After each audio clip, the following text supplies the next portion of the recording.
What's up mga kalods? For today's episode ay pag-uusapan natin kung gaano nga ba ka-risky yung pagbabanking ng mga riders sa daan. So yun, marami tayo nakikita na mga riders, sa mga grupo ng mga riders na may iba na nagbabanking tuwing merong mga photographer na mga vlogger din. So magre-react tayo dito at magkakaroon tayo ng ating sariling opinion. So I hope na meron tayong matutunan o lesson na makukuha dito sa vlog na ito.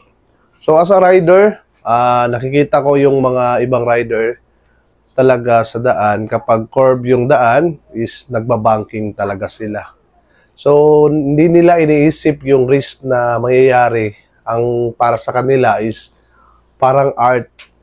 Pero kung ating aalamin na mas mabuti na yung safety tayo sa daan, or else tayo din ang magsasuffer doon kapag na-disgrasya tayo.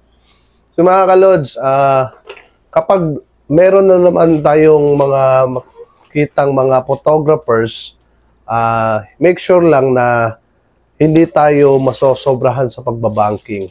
O kumbaga, normal curve lang yung pagtakbo natin sa daan para hindi tayo madisgrasya. Kasi kapag madisgrasya, wala nang replay. Kumbaga, unahin muna natin yung pagiging safety rider. So yung comment ko sa mga rider na nagbabanking, make sure na hindi kayo makakadisgrasya sa daan para walang aberya at pangalawa, walang maapektuhan sa ginagawa ninyo. So yun, kung ikaw ay isang rider, ano yung magiging komento mo tungkol sa mga riders na mahilig bumangking?